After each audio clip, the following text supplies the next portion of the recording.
How has your draft season started? Positively? Waiting on a couple of injury returns? Well, one of the big game-shaping initiatives that Keeper has this year is multiple opportunities for players to gain an additional player position. At the end of round 3, 6, 9, 12, 15, and 18, players have the opportunity to gain an additional position. Remembering, unlike other game platforms, if a player's locked in to 2 positions, they are eligible on the Keeper platform to pick up a third and therefore becoming a triple position player. In the middle of this week, the official list will drop, and here at the Coaches Panel, we will have it for you exclusively here on this channel, as well as at our website, coachespanel.tv. But who are the players that are in the mix to pick it up? I think we could see dozens upon dozens upon dozens of names pick up an additional positional status, let alone the number of Keeper and draft relevant names that'll pick it up. So let me walk you through 16 players that I think have some relevance in your single season or Keeper leagues on the Keeper platform that I think are worth keeping an eye on. And then I got a couple that are just speculative, but I think we could see them land our way. Let me tell you the defenders that I think are almost certain to come our way. In fact, I'm pretty sure to say they absolutely are. Caleb, Daniel, to me, we will get our first triple position player in the league. Currently mid-forward, playing exclusively as a defender. There's just no way in the world that, given TPP exists, that the gang at Keeper are not going to reward it to him. This makes Caleb incredibly valuable and relevant, not only through the buy rounds, whether you're playing them or not, but just the fact that now with one single player, he's able to cover 3 of the 4 available positional slots. Unbelievable. To me, Caleb Daniel is an absolute lock. Maybe more Keeper and Dynasty friendly, but Finn O'Sullivan should pick up defensive status too. Hasn't really popped drastically across his games just yet, but to me, I think he's going to be one for the future, and Keeper and Dynasty League owners that have a chance to stash him now in that defensive line, at least this year, I think that's a good sign. Despite Dylan Shield playing through the midfield on Friday night, I think the data is now strong enough. He's met the 3-game threshold of 2025 in Dylan Shield. I think he's going to pick up defensive status. That's some solace for those that have drafted him. He hasn't been amazing. He was decent on Friday night, but he hasn't been amazing for us. So to me, he should pick up defensive status and be a defender mid. A couple other guys I think will gain defensive status. Another triple position player is a Liam Baker. I think he's done enough to pick up defensive status. Whether that lands that way or not, I still think he's probably on the closer to lock than probables.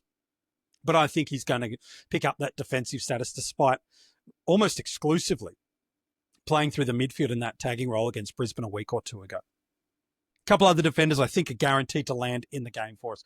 Ollie Hollins is a certainty. He's been exclusively that rebounder.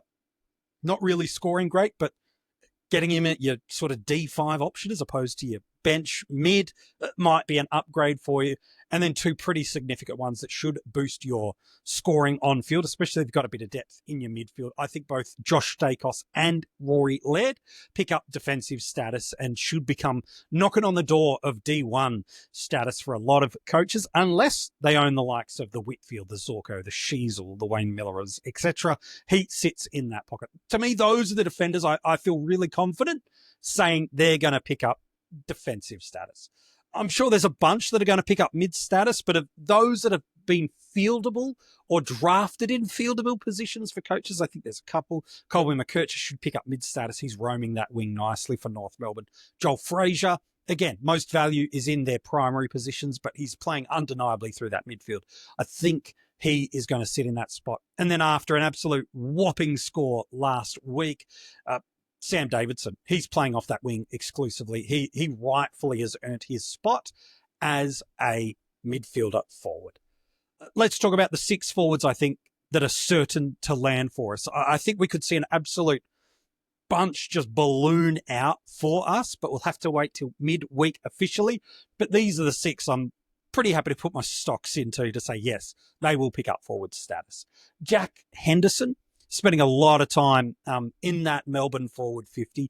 Maybe not too relevant for a lot of leagues.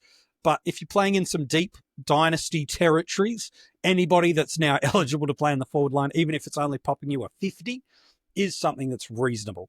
The big one for long-term dynasty coaches, and I don't think he's going to hold it for many more years, but is a nice start, is a Levi Ashcroft. I think this is an absolute lock. Playing as a forward that's pushing up and becoming an additional midfielder, knowing that those starting positions are really critical to how our positions land. I think Levi Ashcroft becomes someone that, even in single season leagues on the keeper platform, probably becomes almost fieldable now at your F5, unless you've happened to stumble into a couple of other nice forwards. So this is a really important game, not just for keeper and dynasty league owners, but also those that are doing a single season draft platform, such as through Shiva on the keeper platform. I think this is really helpful. Murphy Reed, probably not too relevant in single season, but again, drafted keeper owners should be happy to hear that he, in my opinion, is a certainty to pick up forward status. Probably one of the more disappointing pickups this year based on expectation, ADP, and scoring return has been a Stephen Coniglio. The one benefit is he will pick up forward status, which means he should at least gain himself a few extra weeks in your single season league before you think about delisting him. His value's just gone up that little bit further. It doesn't seem to be cracking into that midfield mix really anytime soon. Is going to need some injuries, it appears, for him to move the likes of Kelly, Callahan, and Green and Bedford out of that mix. So to me, it at least makes him somebody that's not doomed to the bench of your side. I think he's going to pick up forward status. Speaking of keeper and dynasty leagues, we have a few times throughout this episode of my predicted player position gains that we're going to see this middle of the week. I think Sam Lawler picks up forward status. Politely, I was surprised he didn't have it to start the year when keeper added a bunch of new ones that landed at the beginning of the year. I thought he was going to be one that didn't. Nope, it was decided not to, but now he's certainly done enough in my eyes to do so. And then much in the vein of a Stephen Coniglio, an underwhelming start to the year from a scoring perspective so far, but to me, a James Peatling picking up forward status is a fair and reasonable call. This is a good thing too, by the way. Get your hands on Peatling if you can. Maybe it sounds like I'm really committed to the Peatling season, and perhaps I overly am, but when the game slows down a little bit, when the Crows don't get to move the ball as freely and easily as they have for at least the first couple of weeks of the season, I think with more stoppages, the great opportunity for tackles, this is the place where Peatling does his scoring. So to me, him adding forward status, again, like Coniglio, means he's probably fieldable for you now, depending on what you've got in your forward line, or at least a forward emergency. But he's probably got a little bit more of a pathway to potentially getting something for you there. And then I've got 4 that I think are maybes. I don't think they're certainties. I don't think they're probables. I think they're maybes. To me, Chad Warner is a maybe to add forward status. Now, is it more game data needed? Is there some other variables that sit in the mix? Look, I'm not too sure, but I think Warner's on the ledges of picking up forward status. He has spent a good chunk of time there. Whether or not it meets keeper's threshold, we'll have to wait and see. But I do think Chad Warner picking up forward status would be a huge gain for us. But I'm not too sure if he's going to be there. I think it's a maybe. You could probably put a Paddy Dangerfield into that mix too. A pretty heavy midfield game against the Lions on Saturday night might just cost him. If he got much more of a comparable split to what we had seen over the first couple of matches of the year, then I would have put him in the definitive pick. Now he's in the maybes and the possible selection. So to me, I think that's in the mix. And then there's 2 that I'm fascinated to see how keeper grade these players positionally.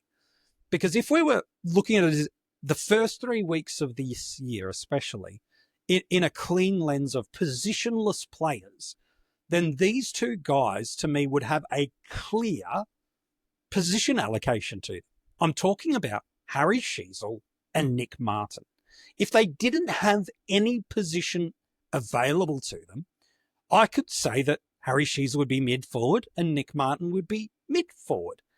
Now, the reason I put them in this spot is for Sheezel, for example, at the start of the year, keeper did allocate to him, and correctly, I believe too, the midfield status that I think was the miss at the start of the year. So he's a current defender mid. But if in a clean world he's a pure mid-forward, do they just add forward status? I'm very interested to see how they handle this. And much to like a Nick Martin, what we don't know how keeper will handle just yet is, can a player gain dual positions in a single phase of games? Because purely just a defender at the moment. But like I said, if they were grading it based on a positionless 3 weeks and reallocating new positions, to me, Nick Martin is a mid forward. But can you gain midfield and forward in the same stretch of time? That I don't know. And that I, like you, will be fascinated to see how keeper handle those. Because I think both of those guys in a pure world are mid forwards right now. But how they're positioned, we'll have to wait and see. If either of them gain forward status, my gosh, what a great game-changing opportunity this becomes. Because to be able to find a top-end forward has been hard for us. To find a fieldable defender that goes 70, normative weeks, that's pretty easy. Finding a 70 last on-field forward has been disastrously hard. All of a sudden, this opens up a whole new realm of scoring opportunities if one of or both of these guys get there. Whether it is, we'll have to wait and see.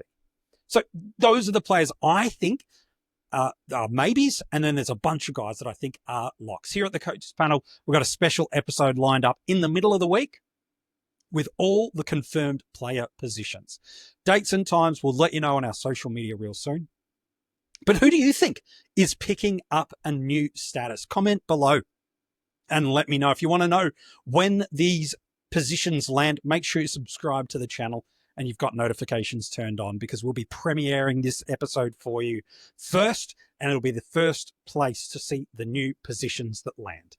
How many are we going to see? I think it'll be dozens upon dozens, because there's been a lot of change based on the starting positions and what we've seen over this first month of AFL football. Remembering, at the conclusion of rounds 3, 6, 9, 12, 15, and 18, we will see player positions land.